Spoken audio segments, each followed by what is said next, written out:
The machine had been down for 11 days. Say that again slowly, because the number matters. 11 days. 11 days of a production line built to run 24 hours a day, 7 days a week, sitting in absolute silence. 11 days of 400 workers operating at reduced capacity on backup equipment that was never designed to carry primary load. 11 days of a company losing $200,000 every single day in missed production, plus the cost of the regional maintenance contractor who had come twice and found nothing, plus the first specialist team flown in from Houston on day 3, plus the second from Atlanta on day 6, plus the third from Seattle on day 9, each team running the standard diagnostic procedure from its first step to its last, and arriving, at the end, at the same answer. We cannot find the failure. $2.3 million, 11 days, no answer, and a $4 million CNC machining center, the centerpiece of the Hartfield manufacturing plant's precision aerospace component line, the machine that 15 major clients depended on for parts that went into aircraft that crossed oceans, still sitting silent, with a diagnostic system that returned perfect readings on every test, and a production floor that knew, with the bone-deep certainty of people who work with their hands, that something was very wrong. On the morning of the 12th day, Grace Oduya sat in her car in the parking lot for 11 minutes before going inside. This was unusual. Grace Oduya was not a person who sat in cars. She ran things. She had been running things for 30 years, starting at 22 on the floor of a textile plant in Akron, moving through quality assurance and production management and operations leadership until she arrived at Hartfield Manufacturing 7 years ago with the competence of someone who has done every job in the chain and therefore knows exactly what each one costs when it goes wrong. She had managed crises before. Supply chain failures, equipment breakdowns, the particular intersection of technical complexity and human pressure that manufacturing emergencies always produce. She had never managed anything quite like this. She sat for 11 minutes and thought about what she had not yet tried. Then she thought about Ray Santos. Ray Santos was 41 years old. He had grown up in Pueblo, Colorado, the second of 4 children of a mechanic named Eduardo Santos, who had believed, with the evangelical certainty of someone who has found the one true faith, that understanding how machines work is the closest thing to understanding how the world works. Eduardo had learned this from his own father, a man who had worked in the copper mines of Chihuahua before migrating north and finding factory work in Colorado. 3 generations of Santos men had carried the same conviction, that physical intelligence, the willingness to be fully present with a machine, to give it your complete and undivided attention, was not a lesser form of knowing. It was the form of knowing that mattered most when something went wrong. Eduardo taught all 4 of his children this faith, not through explanation, through demonstration. He would sit them down at engines and transmissions and industrial equipment and say, "Don't read about it first. Touch it. Listen to it. Tell me what you hear." His hands were the most educated things about him, calloused and precise, capable of reading a piece of machinery the way other people read faces. Of the 4 Santos children, Ray had received this teaching most completely. He had been, from the age of 8, incapable of being near a machine without wanting to understand it, not just to fix it, to understand it, to know what it was doing and why and what it would do next. His father had invested in this. When Ray was 12, Eduardo had taken him to the factory where he worked on a weekend morning and walked him through every piece of equipment on the floor. Not the tour you give a child, the real one. The one where you stop at each machine and explain not just what it does, but what it feels like when it does it correctly, and what changes when something is wrong. He taught Ray to read equipment the way great teachers teach reading, not as a set of rules, but as a living language, full of nuance and context and the richness that comes only from long familiarity. Ray had been speaking this language for 33 years. Across 3 states, across a dozen manufacturing environments, across presses and lathes and CNC systems and hydraulic transfer lines. He had been at Hartfield Manufacturing for 13 years. His title was Machine Operator. His job description described operating the primary hydraulic press system, monitoring output, making minor adjustments within defined parameters, and flagging anything outside those parameters to the maintenance team. His job description did not describe what he had actually become. The person on the floor who knew things about the equipment that were not written anywhere and could not be learned from any manual, because they lived in the body, in the hands and ears and the accumulated physical intelligence of someone who has stood next to the same machines for more time than most people spend doing anything. He had demonstrated this 3 years ago, when the hydraulic press had thrown an error the maintenance team could not clear. He had stood next to it for 4 minutes, put his hand flat on the housing and said, "The harmonic frequency is wrong. The spindle bearing is wearing. Not in failure yet. 6 to 8 weeks." The maintenance team had checked. He was right. Grace Oduya had been told about it afterward in passing as an interesting anecdote. She had taken out her notebook and written Ray's name in it and drawn a small star next to it. On the morning of the 12th day, sitting in her car in the parking lot, she thought about that star. She called him at 6:23 a.m. He answered immediately. Eduardo Santos had run a household where the alarm went off at 5:30, and sleeping past it was considered a personal failing. And Ray had maintained this discipline for 30 years because some habits established by someone you love feel wrong to abandon.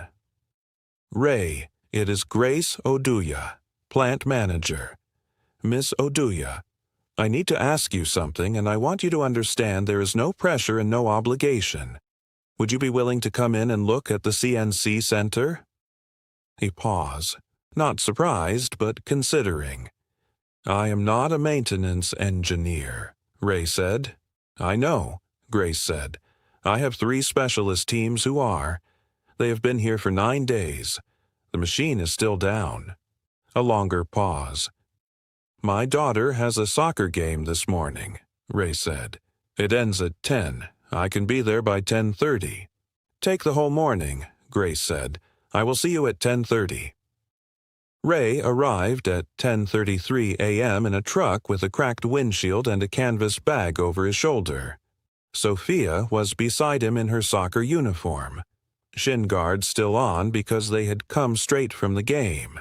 The game had ended in a 2-1 loss that Sophia had processed with the brisk efficiency of someone who has decided that losing is information rather than disaster.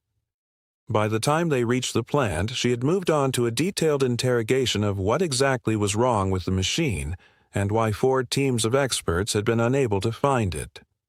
Because they are looking at what the machine is telling them, Ray said, not at what the machine is saying. Sophia considered this. Is that different? Sometimes. When something is failing slowly, it tells you what it wants you to think before it shows you what is actually wrong. You have to know it well enough to hear past what it is telling you.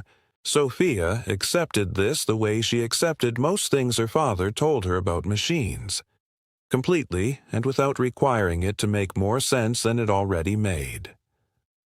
Grace met them at the entrance. She introduced herself to Sophia with the ease of someone who is genuinely comfortable around children, and arranged for Sophia to sit in the conference room adjacent to the production floor with a tablet and a selection of snacks that the office manager assembled with touching speed. She walked Ray to the CNC center.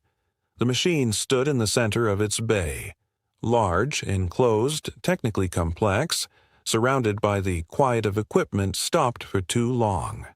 3 specialist teams had walked around it. The equipment manufacturer's engineer had been on a video call for 9 days. Everyone had run every diagnostic in the standard procedure and arrived at the same conclusion. The machine looks fine. Ray walked around it once, slowly, his father's way. Take the full view first. Orient yourself. Do not ask questions until you know where you are. Then he stopped on the left side. Put his hand flat against the housing, palm flat, fingers spread, the posture of someone listening through their skin. He stood very still for 45 seconds. Grace watched him and said nothing. She had managed manufacturing operations for 30 years, and she had learned in those 30 years that the most important thing you can do when someone who knows something is working is to not interrupt them. "What was the last production run before it went down?" Ray asked. Grace checked her tablet. "Titanium aerospace components. High-precision run. 14-hour cycle." Ray nodded slowly. "And the coolant system? Last service interval?" 6 weeks prior. Standard schedule." Ray crouched down. He reached into his canvas bag. Not a professional diagnostic toolkit, just a good quality flashlight and a handful of tools he had selected himself over the years, and opened the lower left access panel. The specialist team's reports, which Grace had read multiple times, did not mention this panel. It was documented in the technical manual as a secondary access point, but it was not part of the standard diagnostic procedure, and the specialist teams had worked from the standard procedure. He shone the flashlight inside for 30 seconds. Then he stood up. "There is a microcrack in the coolant distribution manifold," he said. "It has been leaking, very slowly, intermittently, into the electrical housing on the left axis controller. The circuit is not shorted. It is not a hard failure. It is intermittent conductivity. The machine runs normally until thermal expansion from operating load causes the crack to widen slightly, then it loses axis calibration. Then it airs out and stops. When it cools down, the crack closes, conductivity normalizes, and every diagnostic shows a machine that looks perfect." Grace was completely still. "That is why the specialist teams could not find it," Ray continued. "They ran diagnostics after the machine had been down for hours or days. By the time they looked, the crack had closed. The machine told them it was fine, because at that temperature it was." "How did you know to look at that panel?" Grace said. "Thermal asymmetry," Ray said. The left side of the housing was running warmer than the right side, even cold, after 11 days of downtime. That asymmetry pointed to the coolant distribution. And this model. He put his hand back on the housing briefly with the ease of someone touching something familiar. This model has a documented manufacturing variance in the coolant manifold. In machines from the 2018 production batch, the manifold wall at the distribution junction is slightly thinner than specification. I read about it in an operator forum post 4 or 5 years ago. A machine operator at a plant in Ohio had the same failure mode. He described the thermal signature exactly. I remembered it because it was unusual. Grace looked at him for a long moment. "A forum post," she said. "One post from an operator who had seen it before," Ray said. "He described the asymmetry you feel when you put your hand on the housing. I recognized it when I walked around the machine this morning. Before we continue with what happened next, we want to hear from you. Tell us in the comments where in the world you are listening to this story from. If HeartLine Stories has moved you today, please like, subscribe, and share this channel with someone you think would love it. Every single subscriber tells us to keep these stories coming." Now, back to Ray and Grace. She called the equipment manufacturer's engineer on the video line she had been maintaining for 9 days. She described what Ray had found. There was a pause on the other end that was longer than any previous pause. "That is consistent," the engineer said carefully. "Coolant manifold microcrack causing intermittent axis controller conductivity. That would be in our diagnostic pathway. We would typically reach that investigation point around day 3 or 4 of standard procedure." "We are on day 12, Grace said. "Yes," the engineer said. She ended the call. The maintenance team found the microcrack within 40 minutes of a targeted inspection. The manifold was replaceable.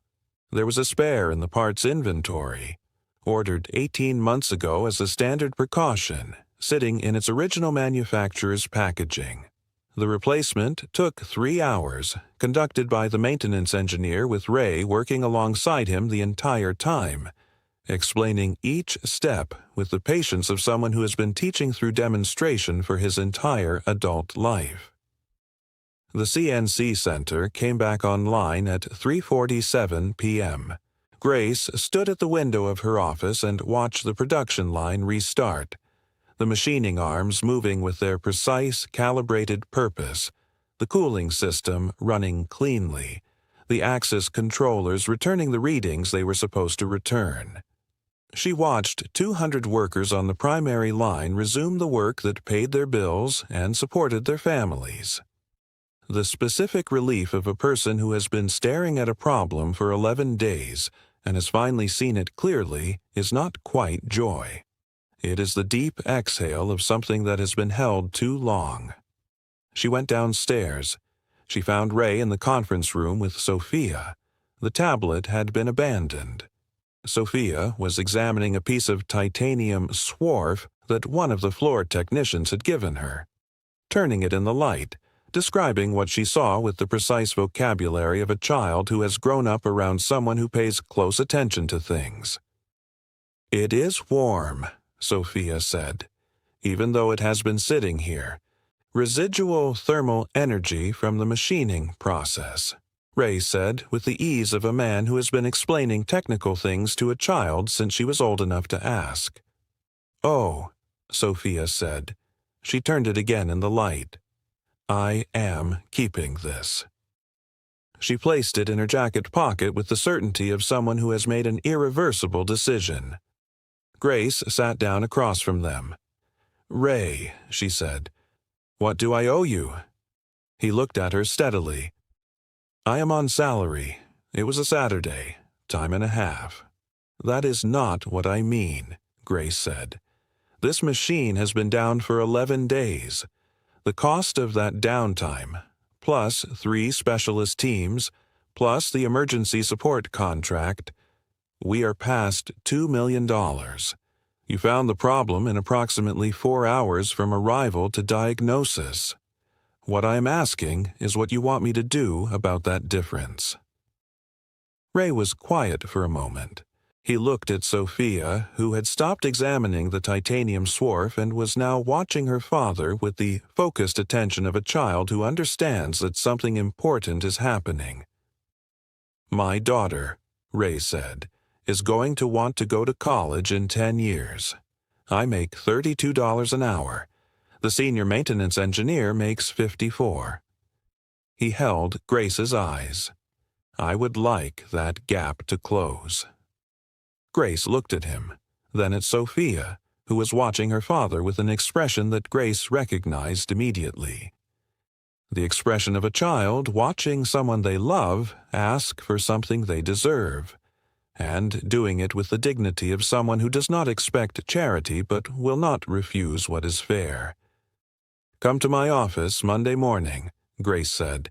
"We will formalize a senior technician role. It pays $60 to start, with a review at 6 months." Ray nodded once. Sophia looked from her father to Grace. "Is that good?" she asked. "Yes," Ray said.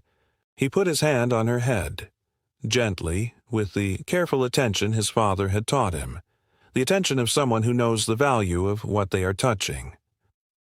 "That is very good."